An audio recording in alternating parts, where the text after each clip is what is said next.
Muito boa noite a todos. Esta noite transmitiremos a segunda de 4 palestras do Fórum Online VetSmart de Medicina de Felinos, que ocorrerá ao longo deste mês de agosto. O meu nome é Thiago De Rogatis e eu sou o seu apresentador.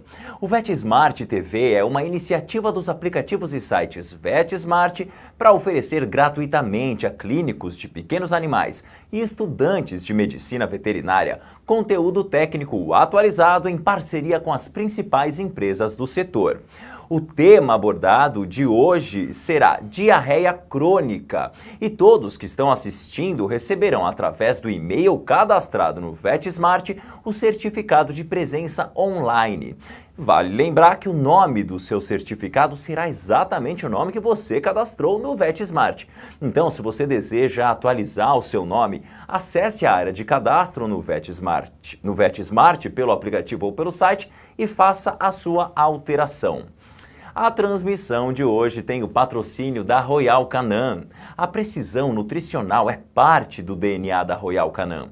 Sua ciência e profundo conhecimento das reais necessidades nutricionais de gatos e cães gera produtos inovadores. A Royal Canin compartilha sua paixão, contribuindo com a saúde e bem-estar dos animais de estimação em todo o mundo. E como patrocinadora, a Royal Canin realizará o sorteio de um kit exclusivo de produtos. Para participar, basta se cadastrar e assistir aqui com a gente a transmissão de hoje.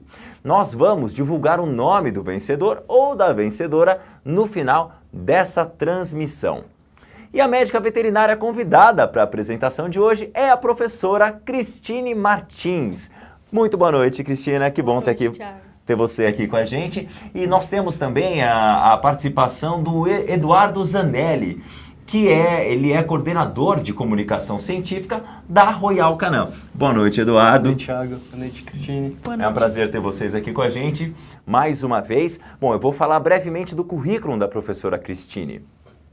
Ela é graduada em Medicina Veterinária e mestre veterinária pela Universidade Federal de Viçosa, Minas Gerais. Ela é professora da Faculdade de Agronomia e Medicina Veterinária da Universidade de Brasília. E ela ministra as disciplinas Saúde e Clínica de Animais, Saúde e Clínica de Animais de Companhia 1 e 2, agora sim, e Diagnóstico por Imagem. Ela é responsável pelo Serviço de Clínica de Felinos do Hospital Veterinário da Universidade de Brasília, coordenadora do GENFEL, Grupo de Estudos em Medicina Felina da Universidade também de Brasília, membro fundadora da ABFEL, Academia Brasileira de Clínicos de Felinos.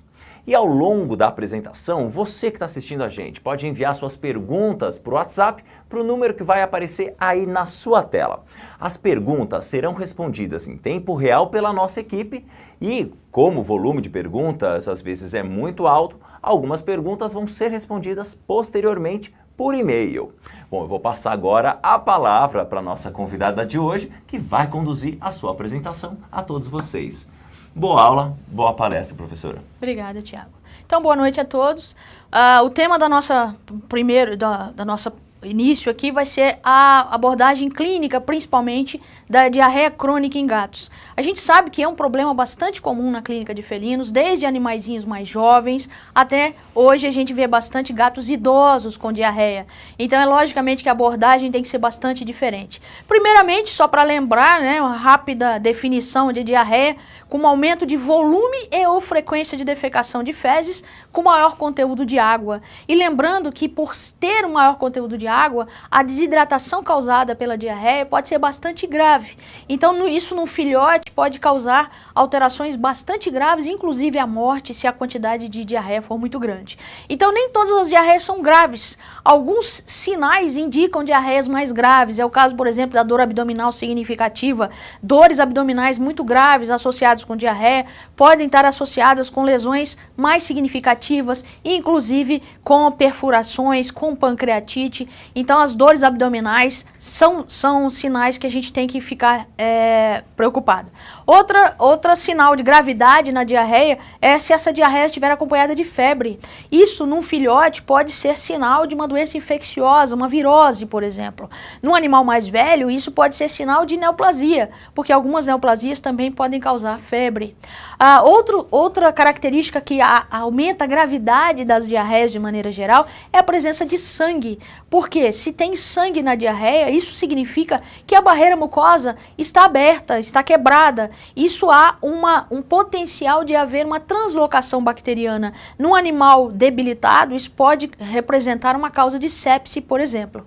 Outra situação onde a diarreia é grave é quando ela já causou uma desidratação clinicamente detectável, ou seja, uma desidratação maior que 5%. Isso pode representar um choque hipovolêmico num filhote muito jovem ou até o agravamento de condições sistêmicas no animal mais velho. Outra situação bastante grave associada com a diarreia é ao mesmo tempo que o animal está perdendo fluidos e perdendo eletrólitos e até mesmo nutrientes, ele está sem comer. Então isso pode causar uma hipoglicemia, isso pode causar um desequilíbrio nutricional muito grande, tanto nos filhotes quanto nos animais mais adultos. E muitas vezes esses desequilíbrios e a hipoglicemia e a desidratação pode estar relacionado, por exemplo, pode se manifestar por uma profunda letargia. A gente costuma dizer que na medicina felina, quando os gatos chegam em decúbito lateral, é mau sinal, porque os gatos demoram a cair em decúbito lateral. Então eles chegam em profunda letargia, isso pode ser sinal de bastante gravidade nessa diarreia. Óbvio também que não podemos esquecer a rápida perda de peso, principalmente como já foi abordado, quando falamos de lipidose, se esse gato é mais gordo e está perdendo peso por causa da diarreia, isso pode causar alterações metabólicas associadas com essa rápida perda de peso. Na ausência desses sinais de gravidade, nem todas as diarreias vão ser fatais, mas elas têm que ser manejadas a fim de diminuir o máximo possível essa espoliação de líquidos, de eletrólitos, porque não é só líquido, não podemos esquecer que não é só líquido que o animal perde quando tem diarreia, principalmente também eletrólitos, e dependendo da gravidade e da fisiopatogenia da doença, ele pode perder até nutrientes, caso haja lesões muito graves. Então, na ausência desses sinais de gravidade, a gente pode fazer um manejo conservativo, fazendo a administração de fluidos na tentativa de repor essas perdas, seja a administração subcutânea nos animais mais adultos e a administração intravenosa de fluidos isotônicos, como é o caso do Ringer com lactato. Alguns animais com diarreias agudas, que não é necessariamente o tema nosso aqui, mas as diarreias agudas, a gente pode fazer a administração de metoclopramida na tentativa de reestabelecer a motilidade gastrointestinal. Porque uma coisa que nós esquecemos com frequência é que a maior parte das enterites graves, eu tenho uma diminuição muito grave de motilidade. Então a metoclopramida tenta reestabelecer essa motilidade, facilitando os mecanismos de absorção de fluidos. A contraindicação seria em qualquer suspeita de obstrução intestinal. Lembrando que também só funciona nas diarreias agudas o jejum, que não deve passar de 12 horas nos filhotes e não passar de 24 horas nos adultos. Isso na tentativa de dar um descanso para o trato digestório e facilitar a digestão da próxima refeição. E quando voltar à alimentação, com alimentos de alta digestibilidade, pode ser uma dieta de alto teor de proteína, que para o gato é alta digestibilidade, não ficar fazendo carboidratos como se fazem bastante nos cães, então evitar os arroz, macarrão, batata, não, vamos fazer uma dieta de boa digestibilidade, na tentativa de restabelecer a barreira mucosa e o animal voltar à sua condição fisiológica. O primeiro desafio nosso nessas diarreias é saber se ela é aguda ou se é crônica.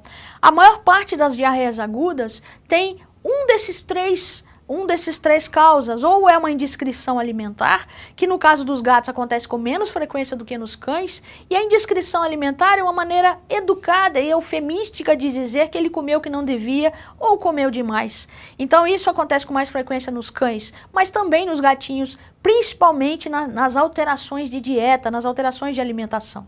Outra causa bastante comum de diarreia aguda são parasitas. principalmente quando os animais foram recém-adotados e vieram de abrigos, de ONGs, de zoonoses, da rua. Então é possível que eles estejam bastante parasitados. E não podemos esquecer também a possibilidade de doenças infecciosas, sejam elas virais ou bacterianas. Essas são as principais causas de diarreia aguda. Agora, as diarreias crônicas, elas são classificadas como crônicas quando passam de 3 semanas. Então, acima de 3 semanas, a gente já pode considerar a diarreia como crônica.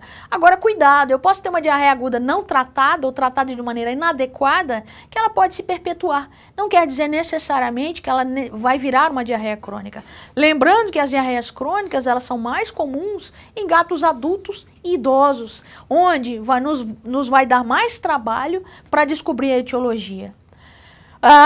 Outra informação que seria bastante útil quando nós vamos entender o papel do intestino grosso e do intestino delgado na fisiopatogenia da diarreia. Então, as características das fezes relacionadas com doenças do intestino delgado são diferentes das características das fezes relacionadas com doenças do intestino grosso.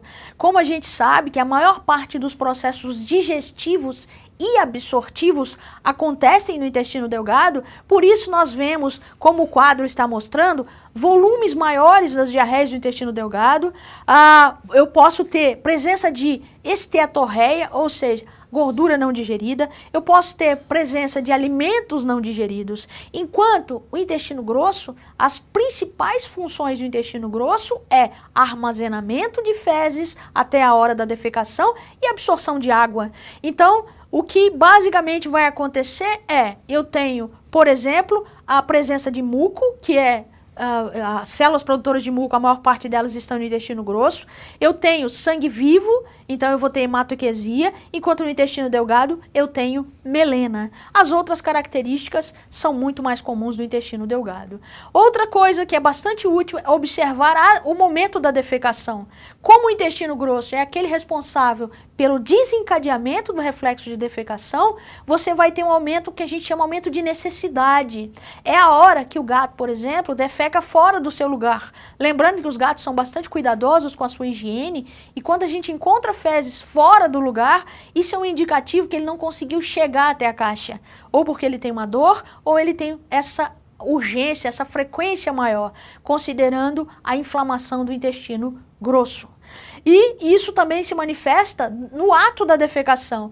As inflamações do intestino grosso, as colites, vão ter aumento de esforço defecatório, que é o caso do tenesmo, e a disquesia, seria aquela dor que ele sente durante a defecação. Então isso está muito mais associado às diarreias do intestino grosso, ou seja, pequenas quantidades, várias vezes ao dia, com características de defecação dolorosas. Outros sinais estão relacionados também, a gente pode ter perda de peso, principalmente no intestino delgado, é lógico, onde são absorvidos os nutrientes.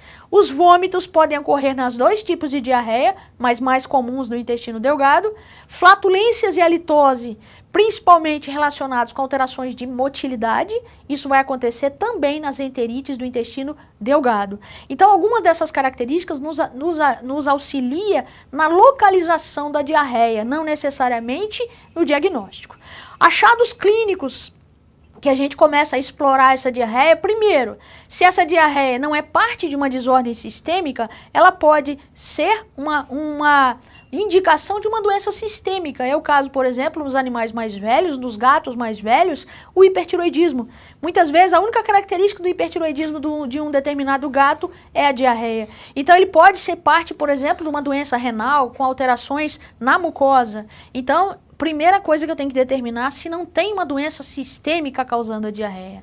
Outra coisa que eu preciso determinar para saber se vai dar muito ou pouco trabalho é se essa diarreia é aguda ou é uma diarreia crônica. E a terceira característica seria se ela tem mais características de intestino delgado ou mais características de intestino grosso. Com essas informações, nós conseguimos tentar localizar, tentar saber quais são os métodos diagnósticos mais úteis e os próximos passos a se tomar. Bom, o que mais que vai nos ajudar? Nos gatos jovens, e aquilo repetindo essa tríade muito importante, nos gatos jovens, dieta, parasitas e infecção são as principais causas. Eu só vou procurar uma quarta causa se eu eliminar essas três. Então a dieta como característica importante, a presença de parasitas e a presença de infecção. Nos gatos adultos, tendendo a idosos, eu também tenho a dieta como fator importante, aí eu já tenho outras características, como é o caso do câncer, seja o câncer sistêmico em outras situações, mas principalmente o câncer gastrointestinal, principalmente o linfoma. E a doença intestinal inflamatória, que é uma doença inflamatória crônica, que costuma ser bastante comum nos animais de adultos a idosos. Então, o que tem em comum entre esses dois grupos é a dieta. Então, a dieta, que eu costumo dizer que a dieta é culpada até que se prove o contrário. Primeira coisa que eu tenho que checar na anamnese do meu paciente é a qualidade da ração. Então, muitas vezes, só melhorar a qualidade da ração já melhora as fezes também. Então, lembrando que existem dietas e rações de todo tipo de qualidade, de todo tipo de digestibilidade. Só que alguns animais se dão melhor com uns do que com outras. Lembrando que o gato não digere tão bem carboidrato quanto os cães. Então esse é o segundo fator que a gente vai observar na dieta. Além da qualidade em si, o teor de carboidratos. Se eu conseguir diminuir um pouco o teor de carboidratos na dieta, eu estou tentando também melhorar a digestibilidade para os gatos. Tá? Então a dieta é um fator importante que a gente vai checar isso sempre. Além de checar o estado geral do animal, logicamente, a hidratação, se ele tiver febre, como eu já falei, sugere lesão na mucosa, sugere lesão transmural, ou seja, alguma coisa já está atravessando a mucosa, sugere neoplasias e infecções.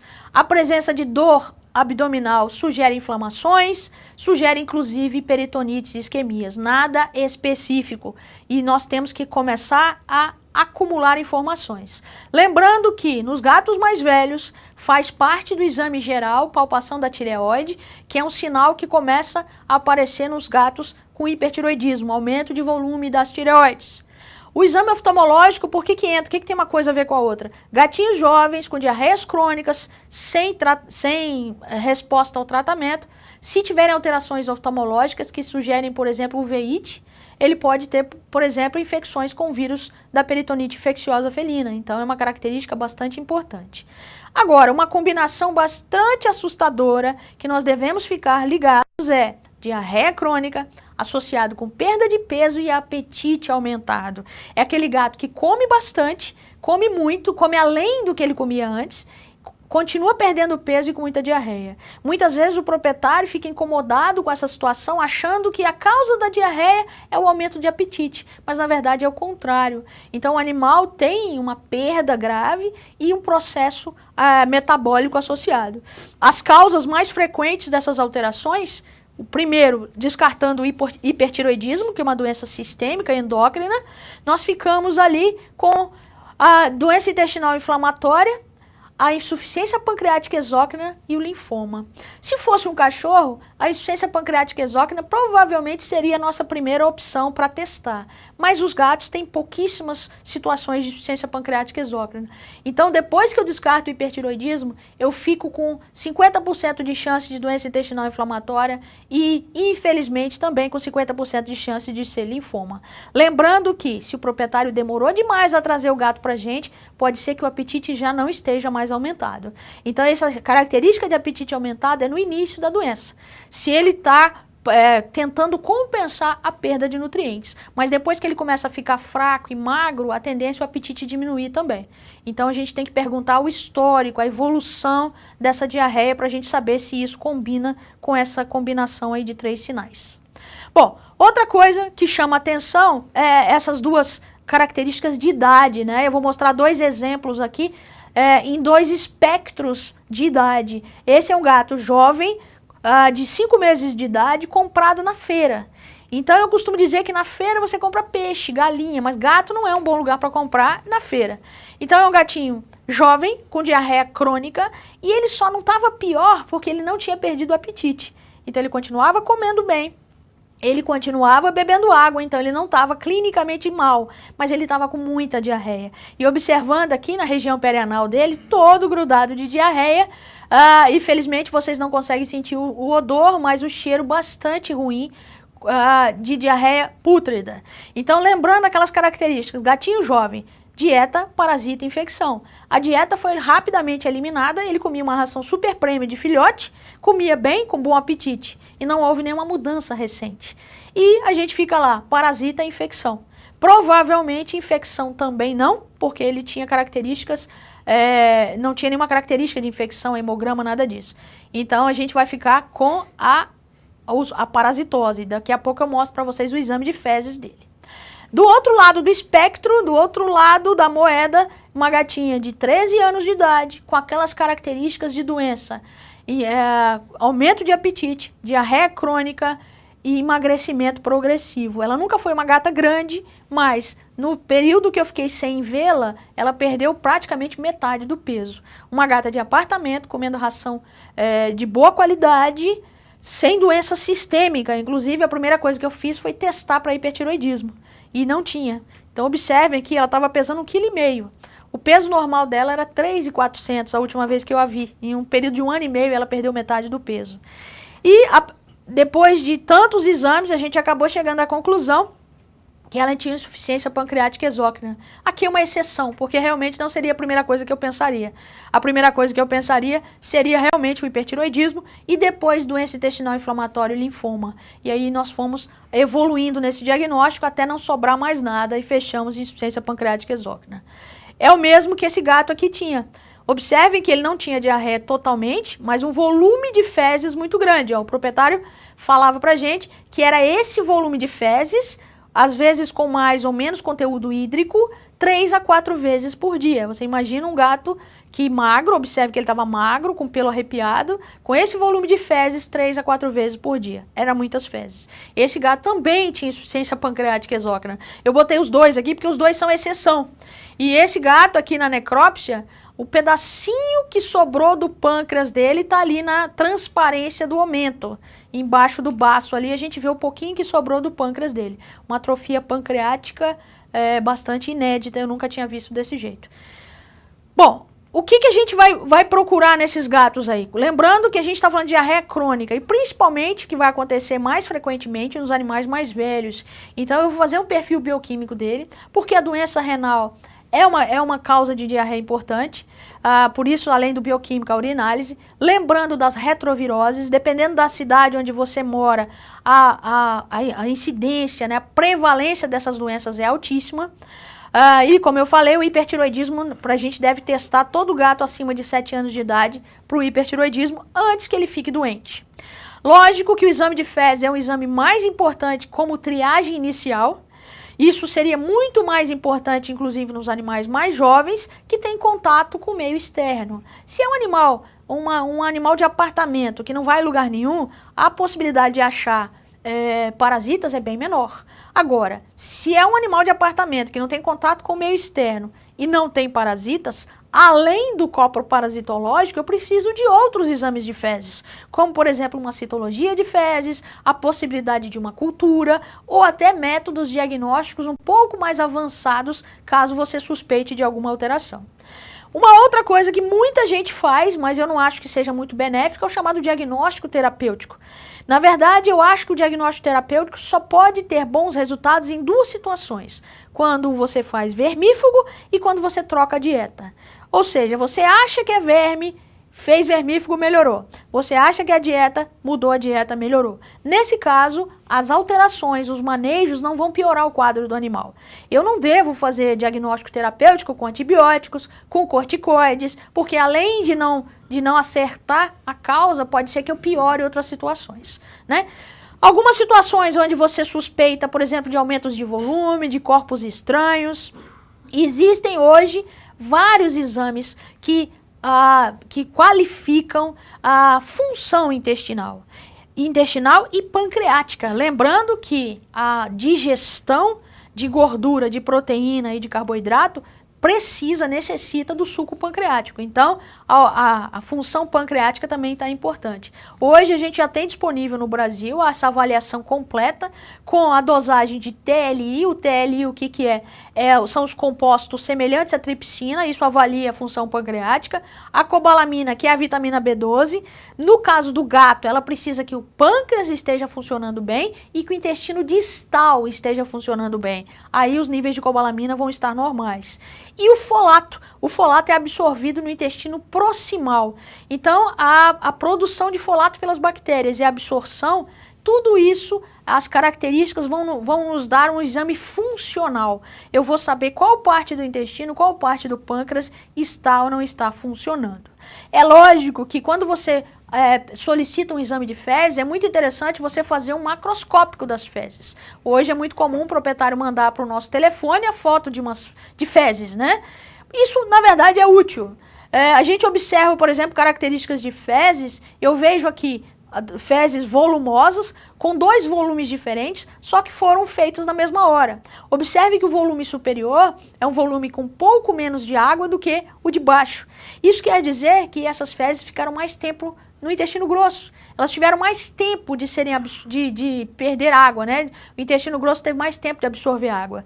E pelo volume total e por essa característica, a gente já pode dizer que o intestino grosso está funcionando bem, porque o tempo a mais que ele teve, ele conseguiu absorver água. Então são fezes com características de intestino delgado.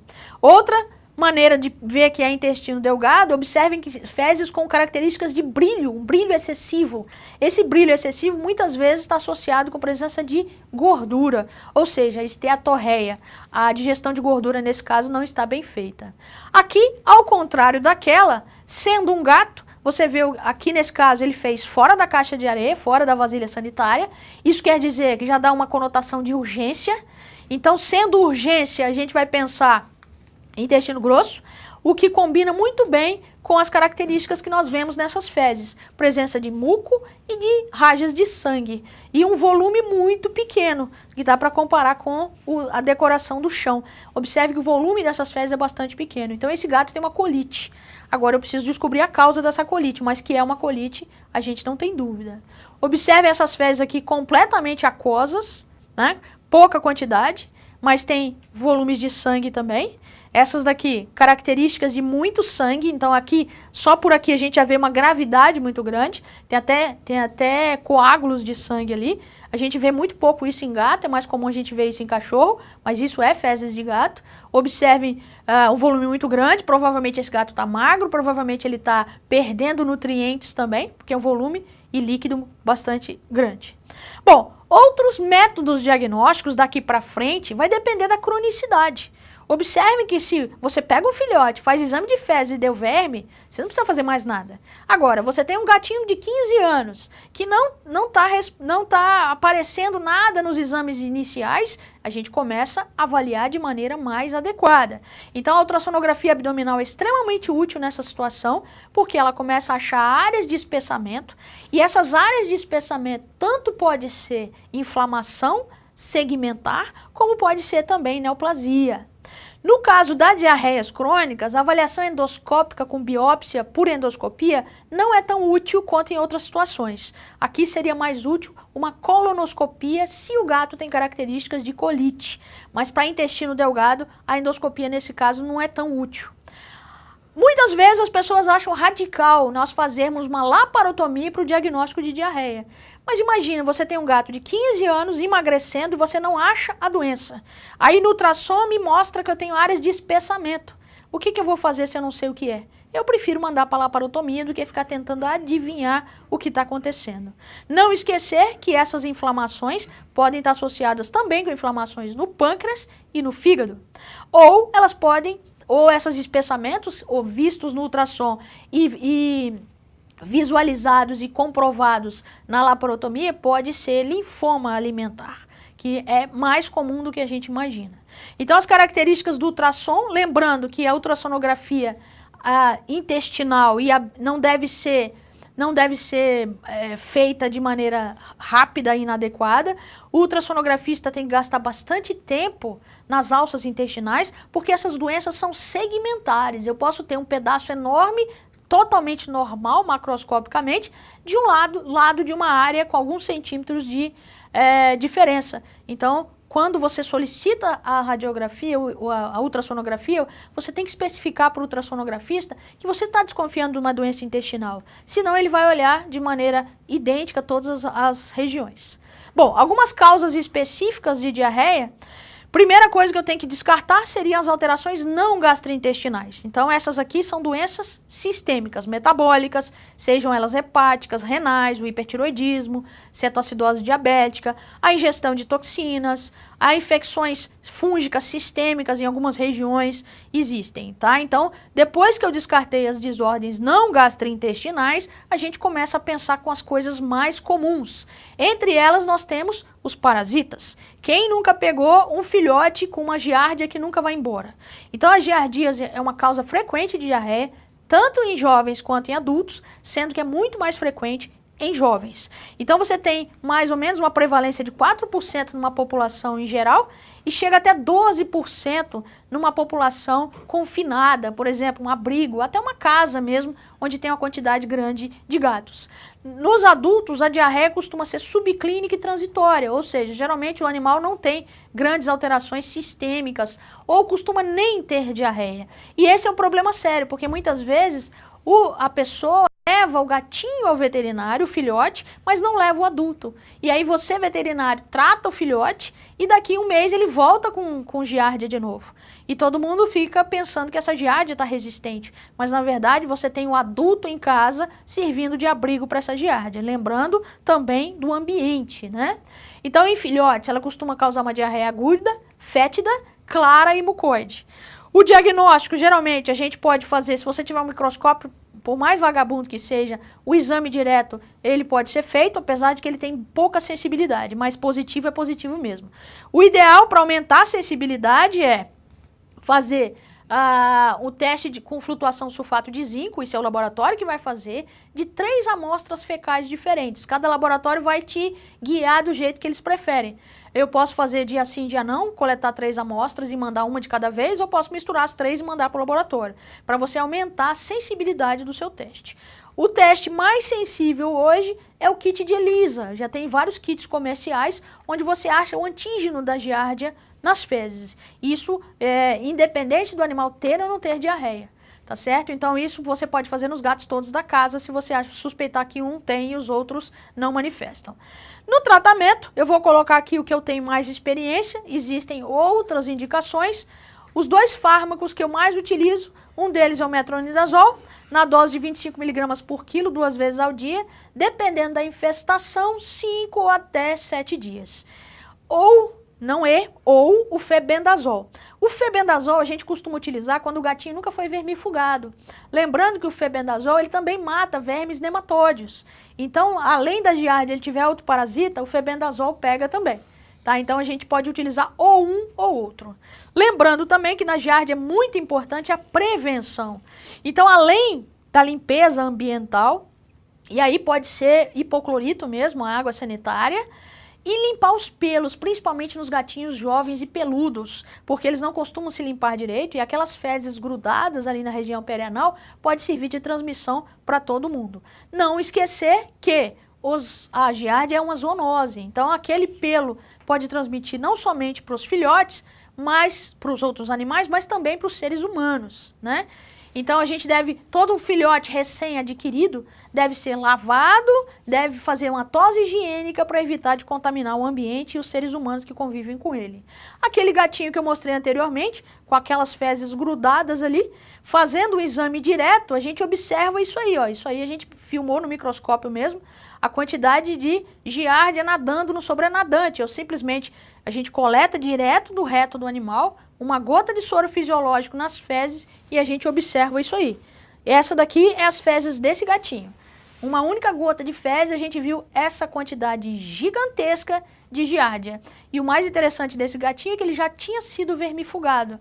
Mas o veterinário que vermifugou ele pensou em vermifugação de nematóides, como a gente pensa com frequência nos cães. E tudo isso aí estava nas fezes desse gato. Uma quantidade gigantesca de trofozoítos de giardia.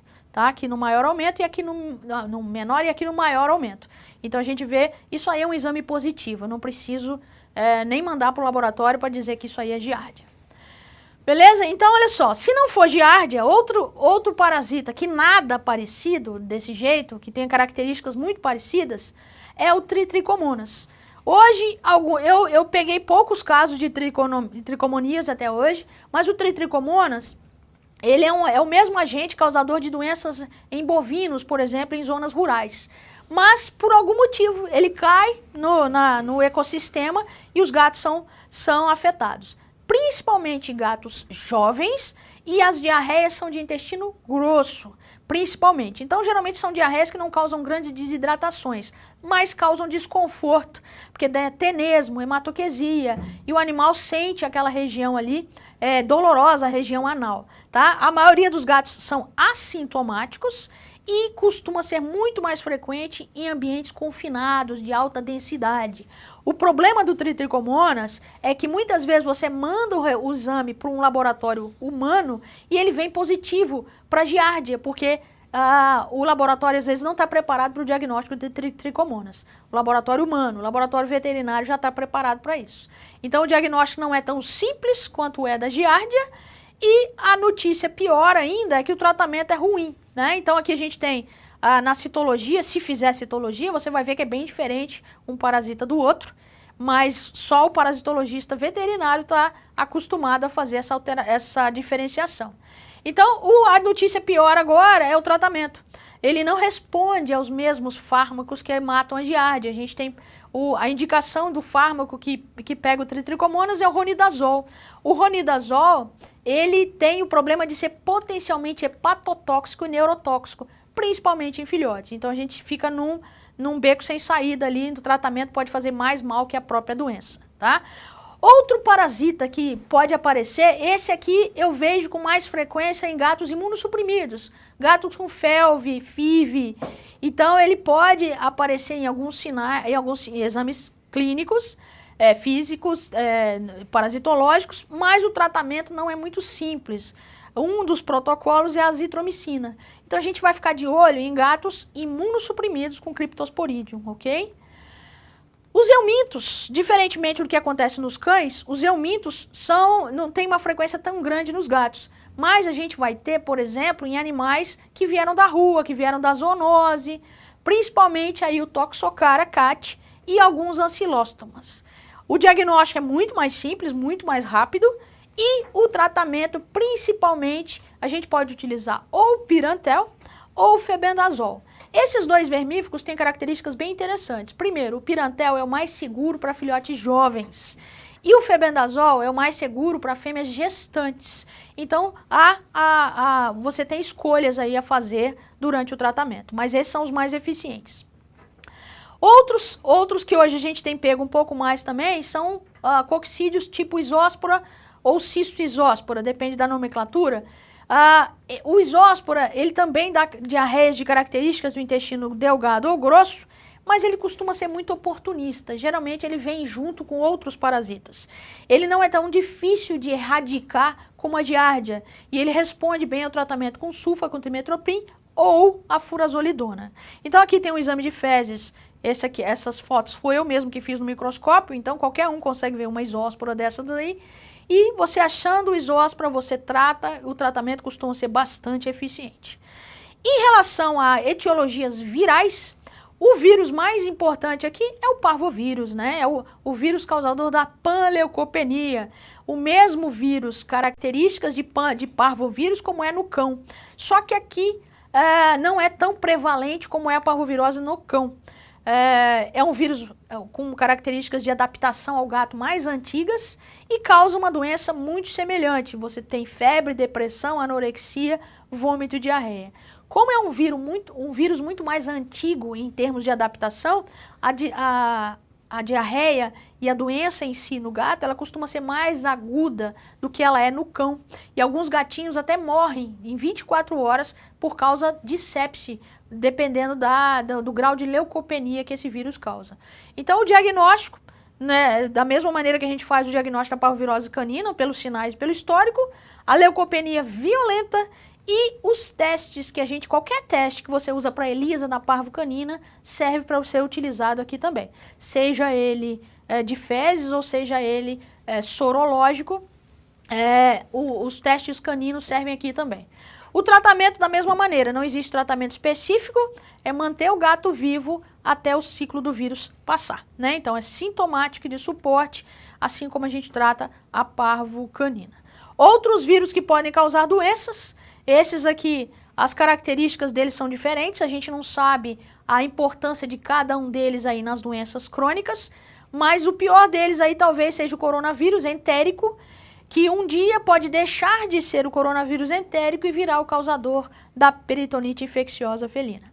Em termos de infecções bacterianas, nós temos algumas bactérias aí que podem causar diarreias primárias, mas muitas dessas bactérias, elas são oportunistas. Por isso que dificulta o nosso diagnóstico, porque muitas vezes a taxa de isolamento dessa bactéria é idêntica em gatos com ou sem diarreia, porque muitas dessas bactérias, elas podem ficar muito tempo no intestino sem causar doença nenhuma. Então, a gente só tem que ter cuidado nesses animais leucopênicos, imunossuprimidos, se precisam de um suporte de antibióticos. Agora, evoluindo outras causas de diarreias crônicas, algumas aqui bem menos frequentes, como por exemplo, ingestão de substâncias estranhas, na maioria das vezes causa mais vômito do que diarreia, desordens do desenvolvimento, que nos gatos não é comum, obstrução ou intussuscepção também são bem menos frequentes, corpos estranhos, no caso dos gatos, ossos, linhas, plantas, pelos, plástico, em geral é mais comum causar vômito também ou obstrução, né? E agora chegando nas causas mais frequentes das diarreias crônicas, que são as causas dietéticas. Como que a dieta pode causar diarreia? Primeiro, características de intolerância ou alergia, ou seja, o animal não digere determinadas características ou começa a produzir anticorpos contra algumas proteínas ou alguns componentes da dieta. Outra, alimentos de baixa qualidade. Então, alimentos de baixa qualidade, isso quer dizer que tem a digestibilidade ruim, o que pode causar resíduos de quantidades grandes, difíceis do animal digerir de maneira adequada, e aumenta o volume fecal e muitas vezes segura a água. Então, essa é outra maneira como a dieta pode causar diarreia. Outra maneira, troca brusca de alimento. Então, como a microbiota bacteriana tem que se adaptar aos componentes da dieta, principalmente nos filhotes que não foram expostos a muitas dietas ainda, essas trocas bruscas podem causar diarreia. Outra maneira que o alimento pode causar diarreia, contaminação bacteriana do alimento, principalmente os alimentos úmidos. Muitas vezes o proprietário abre uma lata ou abre um sachê e deixa aberto, e num dia quente aquilo pode fermentar ou ter uma contaminação direta e o animal ter uma diarreia por causa disso. Outra característica, essa aqui acontece muito mais frequente nos cães, é a famosa indiscrição alimentar. Comeu demais, comeu o que não devia, comeu a comida do cachorro. E isso normalmente é muito mais frequente nos cães, comerem porcaria, né? Os gatos menos, mas de qualquer maneira a gente tem que investigar. E a última característica importante das causas dietéticas é a chamada enteropatia responsiva ao alimento. E por falta de definição melhor dessa palavra, está sendo muito usado esse termo, enteropatia responsiva ao alimento, ou seja, o animal tem uma inflamação no intestino, tem uma diarreia e só mudando o alimento a gente consegue alterar. Lembrando que a maioria dos casos de diarreia, isso é a maioria mesmo, responde a dietas de alta digestibilidade. Então, o que é uma alta digestibilidade para gato é níveis moderados de gordura, proteína e carboidrato. E lembrando que isso tem a ver com a qualidade. Aí também, menos corantes, porque os corantes só servem para a pessoa, não é para o animal, né? Os conservantes, palatabilizantes e outras substâncias acrescentadas, tipo glúten e lactose. Então, quanto menos coisas estranhas tiver na dieta, melhor a qualidade, melhor a digestibilidade. Existem inúmeras formulações diferentes. Então, antes de decretar que não funcionou a troca de dieta, a gente tem que tentar mais de uma. E de preferência por pelo menos 2 semanas, senão não dá tempo. Tem proprietário que compra a ração um dia, no dia seguinte ele já quer que as fezes do gato estejam completamente normais. Lembrando que ele precisa do período de adaptação antes de fazer o efeito, né? Então vamos lá, além disso, a gente tem que lembrar que a intolerância aos carboidratos nos gatos é uma característica importante. Muitas vezes as pessoas têm preconceito com as rações úmidas, as rações enlatadas. As rações enlatadas, elas têm muito mais água, mas não tem mais carboidrato, né? Então, nem mais gordura, elas simplesmente têm mais água. Óbvio que tudo é adaptado pela característica, mas muitas vezes eu posso trocar a dieta temporariamente por uma ração úmida e melhorar as fezes do animal. Então aqui a gente tem, por exemplo, rações que a gente compra no supermercado, cheio de cores, cheio de desenhos. E um animal que tem dificuldade de digestão, todos esses corantes, todos esses enfeites que tem na dieta, só vão atrapalhar a digestibilidade dele, né? Então a dieta tem uma característica bastante importante. Bom, seguindo agora, de causas de diarreia crônica, a gente tem as neoplasias, principalmente nos gatos mais velhos. Das neoplasias, a gente tem o adenocarcinoma, que é localmente invasivo e geralmente tem um prognóstico desfavorável. Felizmente para nós e para os gatos, não é uma neoplasia comum. Assim como a mastocitose intestinal. A mastocitose intestinal, você tem uma infiltração de mastócitos, você tem degranulação desses mastócitos e esse animal pode ter alterações sistêmicas por causa disso. Só para exemplificar, aqui um adenocarcinoma intestinal num gatinho bastante velho, isso dava obviamente para palpar no exame físico dele. A neoplasia que eu quero que todo mundo se lembre não é nenhuma dessas, é o linfoma. O linfoma intestinal tem várias apresentações e tipos, e o linfoma mais comum, felizmente, é o linfoma de pequenas células. Por que eu falei felizmente? Porque ele cresce devagar. Então, e por crescer devagar, ele acaba ficando mais difícil da gente diagnosticar. Porque o gato pode simplesmente ter perda de peso, vômitos esporádicos, e as pessoas falam, não, ele tá velho mesmo, é assim mesmo. E outra característica desse linfoma, ele tem lesões focais. Muitas vezes essas lesões são confundidas com doença intestinal inflamatória. Então ele cresce lentamente com baixa taxa de mitose. Mas isso não quer dizer que eu vou deixar ele crescer. A gente vai diagnosticar e vai tratar, e os gatos respondem muito bem a esse tratamento, felizmente. Outros tipos de linfoma são mais agressivos, que são chamados linfomas linfoblásticos. Esses são mais agressivos e crescem mais rapidamente, mas felizmente eles não são tão comuns. A prevalência dos linfomas é bastante grande, tá? Então quem atende muito gato velho vai ver cada vez mais. E já se sabe que hoje representa cerca de 50% das causas de sinais gastrointestinais inespecíficos em gatos idosos. Que sinais são esses? Vômitos e ou diarreia e ou perda de peso. Então a gente não pode achar que um gatinho velho tem que ser magro, caquético e muito menos vomitar e ter diarreia de vez em quando. Ele pode ter uma doença tratável, perfeitamente tratável. É o caso, esse trabalho publicado, depois foi publicado uma série de outros trabalhos, onde mostra exatamente isso. Os sinais clínicos de desordens intestinais, elas não devem ser consideradas normais só porque o gato é velho. Tem que ser investigado e praticamente metade deles é linfoma. Então aqui tem a característica, a gente palpando, isso era uma massa no intestino de um gato, que a princípio nós pensamos que fosse adenocarcinoma pelo tamanho. No ultrassom deu para ver a espessura da parede, 2 centímetros de espessura de parede. Na laparotomia deu para ver o tamanho, o volume, inclusive ele estava quase obstruindo, estava quase fechando o volume. E no histopatológico apareceu linfoma de pequenas células, que a gente começou o tratamento e o gato, aqui tem a idade dele, esse gato tinha 17 anos de idade. Por que não tratar? Dá para tratar, o gato ainda ficou vivo muito tempo, na verdade, mais de ano. Aqui tem uma outra gatinha que o único sinal dela era vômito e apetite caprichoso. Vômito esporádico e apetite caprichoso. Foi possível palpar os linfonodos aumentados e na laparotomia nós vimos aumento de volume no intestino e o linfonodo bastante grande. Também linfoma alimentar. Tá? Observe que ele tinha proliferação inclusive na parede peritoneal. E foi tratado. Esse aqui é o gato mais jovem que eu peguei com linfoma porque ele tinha felve. Isso é uma característica importante que eu esqueci de dizer, que a maioria desses gatos com linfoma intestinal não tem felve. A maioria deles é felve negativa. E olha as fezes desse gato. Tinha característica de intestino delgado e intestino grosso.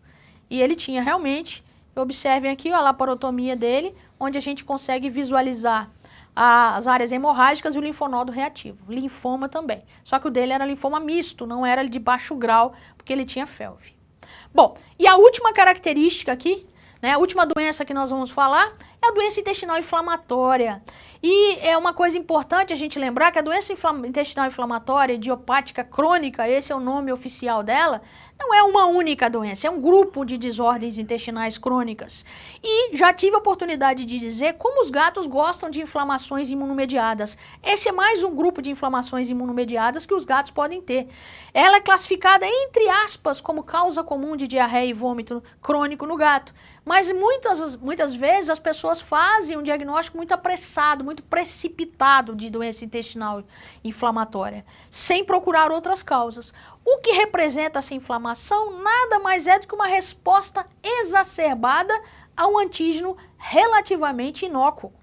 E aí, toda vez que eu tentar trocar dieta, que eu matar os parasitas, que eu tratar esse animal e não obtiver efeitos, eu começo a investigar a possibilidade de doença intestinal inflamatória. Lembrando que ele é um diagnóstico de exclusão, não deve ser precipitado.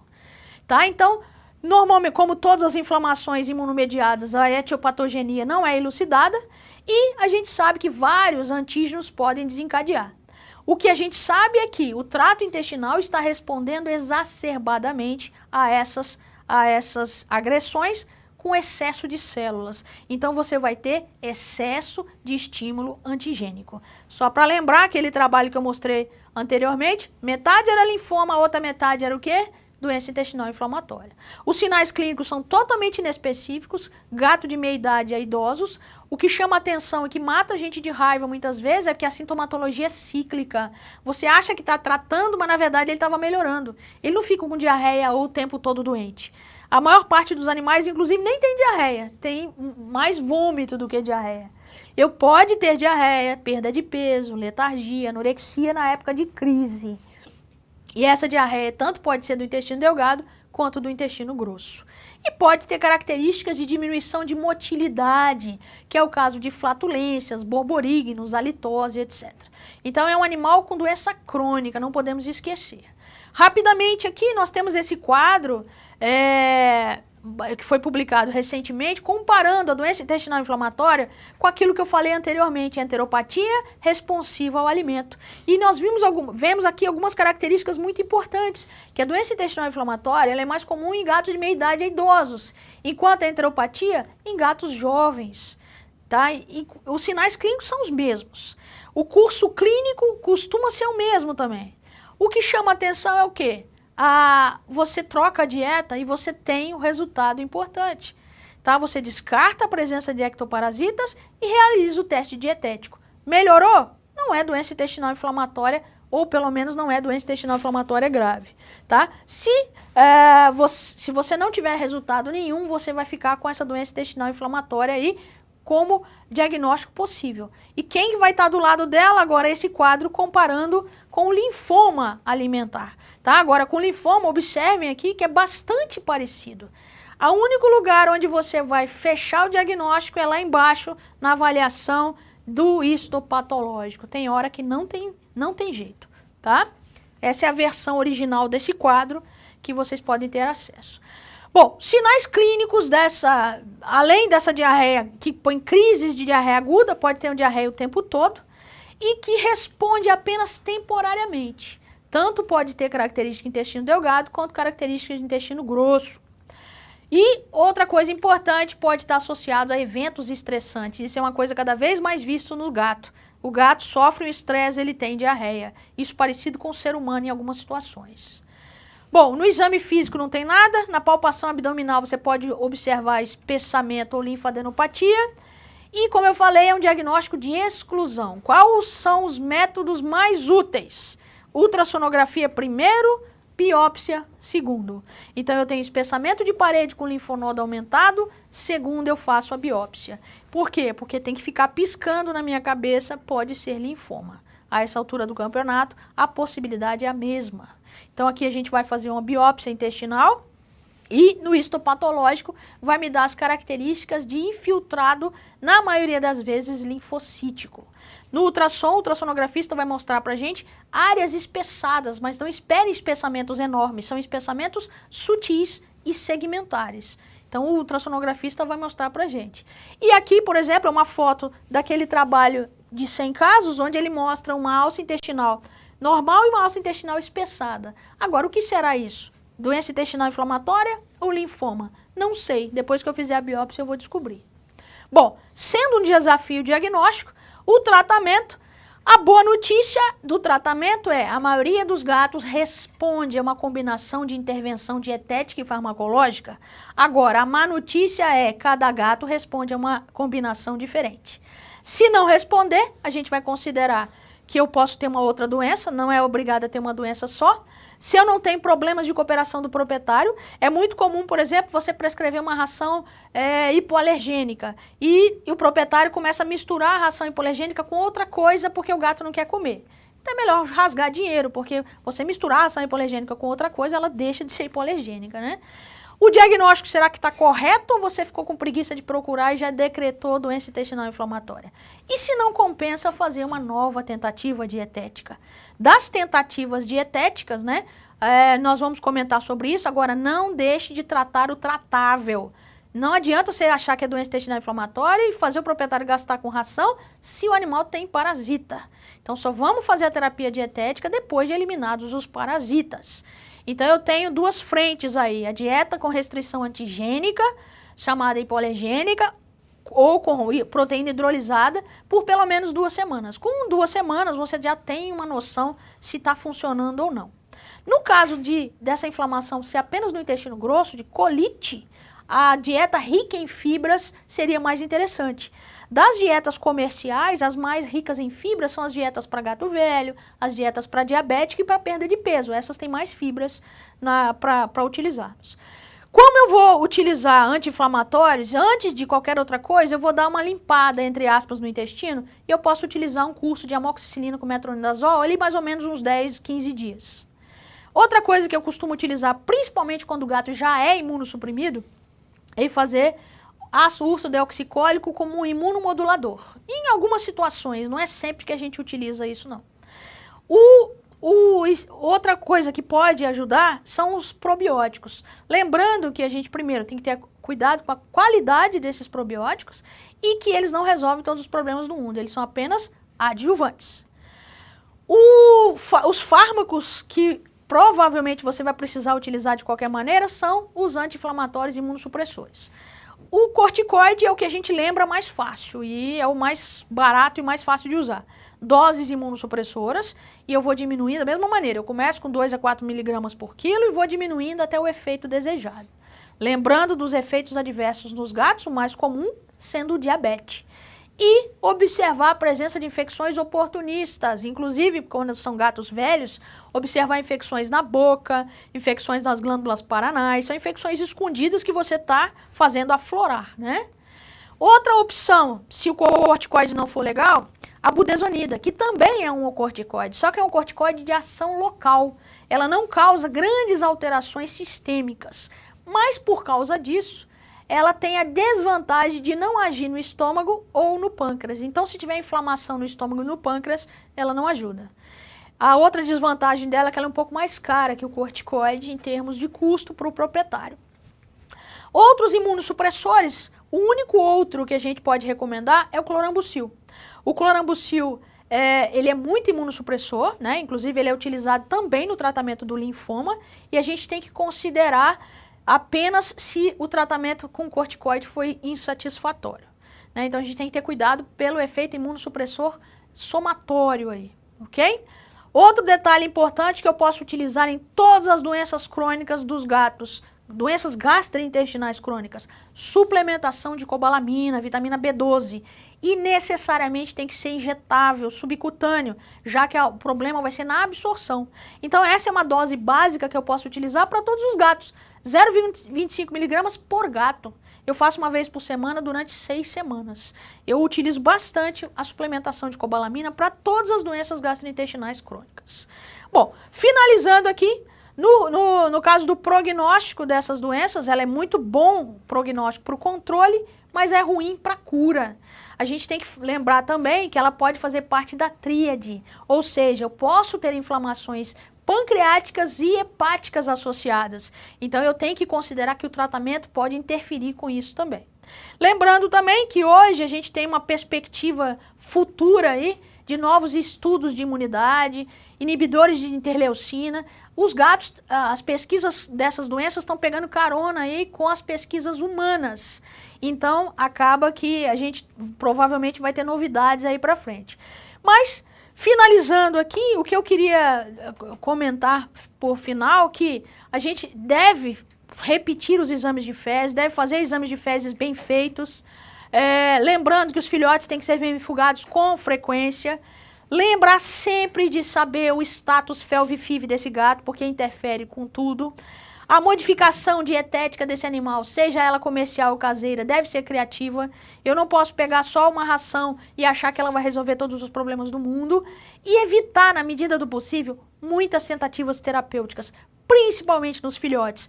Eu acho muito inadequado você tentar tratar uma diarreia num filhote com corticoide, por exemplo. Um filhote não tem idade para ter diarreia crônica que necessite de corticoide, então a gente deve evitar essas coisas, ok? Então eu encerro aqui, Tiago. Então, para vocês, eu espero que tenha ficado uma lição aí que a gente tem que lembrar, principalmente a diferença entre filhotes e animais idosos. Nos animais idosos vai dar mais trabalho, eu não posso utilizar as mesmas medidas e os mesmos exames. Maravilha, muito obrigado pela sua aula, pelas suas informações, a professora Cristine aqui com a gente. Bom, e agora com vocês o representante da Royal Canin, Eduardo Zanelli, coordenador de comunicação científica. Boa noite, pessoal.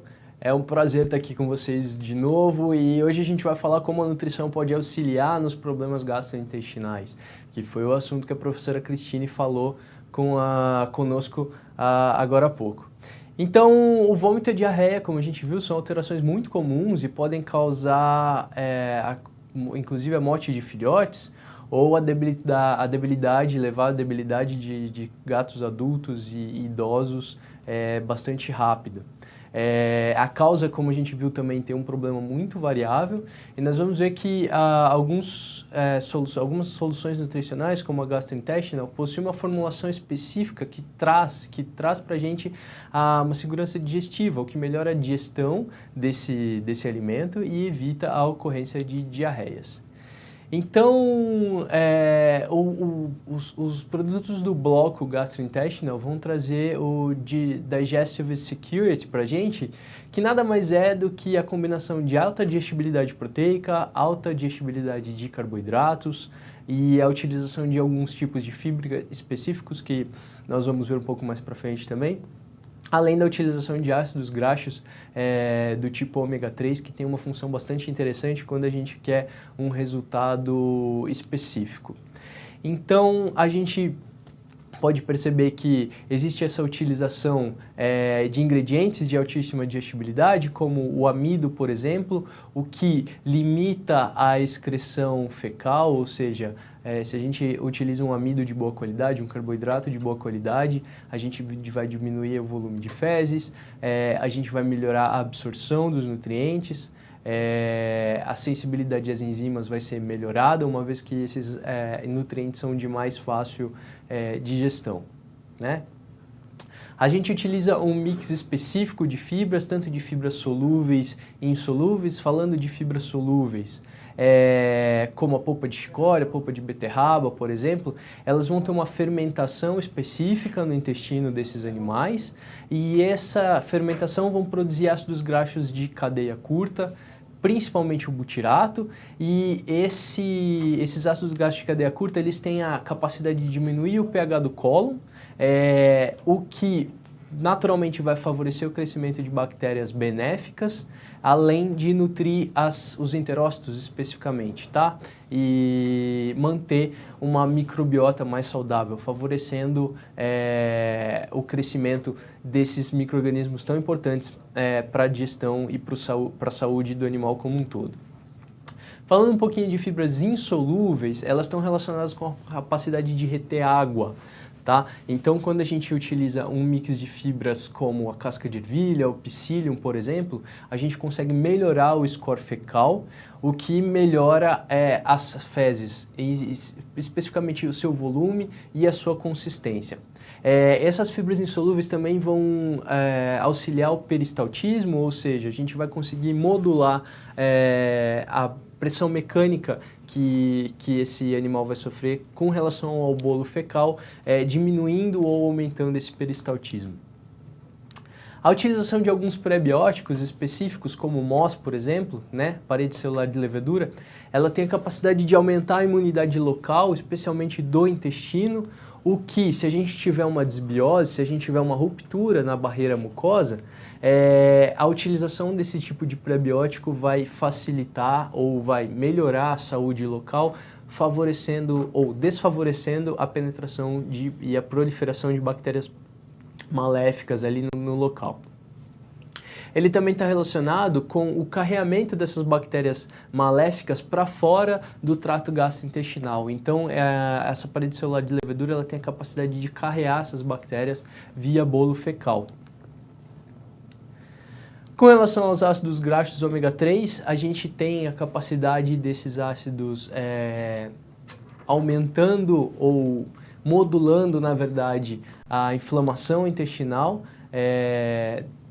local, e o que favorece, por exemplo, quando a gente está falando de uma doença intestinal inflamatória, uma diminuição na inflamação do intestino desses animais.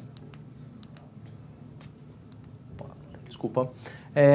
Falando também dos animais que têm uma alergia alimentar e que vão ser beneficiados por uma dieta específica, né? A gente sabe que tem os animais que são alérgicos alimentares ou intolerantes alimentares, onde quando a gente muda a proteína dietética ou quando a gente muda o alimento específico que esse animal é exposto, ele não é capaz mais de produzir um antígeno específico, que, por exemplo, estava causando a diarreia nesse animal. Então, a utilização da dieta hipoalergênica que tem um potencial alergênico bastante reduzido, vai favorecer a melhora na diarreia crônica desses animais. E como a professora Cristine falou, é bastante importante a gente lembrar o proprietário que está fazendo utilização dessas dietas coadjuvantes, dele não fornecer nenhum alimento, nenhum outro tipo de alimento ou nenhum outro tipo de petisco que podem desencadear algum processo que a gente não deseja nesses animais, piorando a diarreia desses animais. Essas dietas hipoalergênicas, além da proteína ser diferente, ser diferenciada e não causar reação alérgica nesses animais, a gente também tem a inclusão de alguns tipos de fibra e de EPA e DHA. A dieta hipoalergênica ela também é indicada naqueles casos de doença intestinal inflamatória que não tem uma causa alimentar, de insuficiência pancreática exócrina ou nos casos de tríade felina. Os animais que se alimentam com essa dieta também têm uma melhora clínica significativa. Então, o bloco gastrointestinal da Royal Canin, além da linha gastrointestinal específica, felina, que é composta pelo alimento seco e pelo alimento úmido, a gente pode lançar mão da dieta hipoalergênica também. Um fato bastante interessante, a gente sabe que as doenças do trato urinário inferior são bastante comuns nos felinos e os alimentos coadjuvantes destinados ao tratamento de doenças gastrointestinais ou, no caso da hipoalergênica, todas elas se preocupam com a saúde do trato urinário inferior, levando em consideração o SO Index, que é aquele índice que a gente tem uma subsaturação de urina para a produção de cálculos de estruvita e oxalato. Essa informação que eu queria trazer para vocês hoje. Eu agradeço a oportunidade, uma boa noite e até a próxima. Muito obrigado pelas suas informações, Eduardo. Bom, agora chegou o resultado do sorteio. Nós vamos conhecer o sorteado que vai levar para casa o kit exclusivo da Royal Canin. Do sorteado ou sorteada, a gente vai saber já já. Lembrando que só participa do sorteio quem se cadastrou e quem acompanhou a nossa transmissão de hoje. E o sorteado vai aparecer agora aí na tela para você. Meus parabéns, a nossa equipe vai entrar em contato para o envio do seu kit. Nós vamos finalizar por aqui. Muito obrigada pela presença da professora Cristine. Muito obrigado, Eduardo. Obrigado mesmo pela participação de vocês. Eu espero que o nosso conteúdo de hoje tenha sido de muita relevância para a rotina dos nossos colegas médicos veterinários por todo o Brasil. Eu agradeço em nome do VetSmart, da Royal Canin e de toda a nossa equipe. Nós nos vemos na próxima semana com a terceira transmissão do Fórum VetSmart de Medicina de Felinos, com a professora Fernanda Amorim, que vai falar sobre o tema manejo do gato obstruído. Muito boa noite a todos, boa noite para vocês. Boa noite.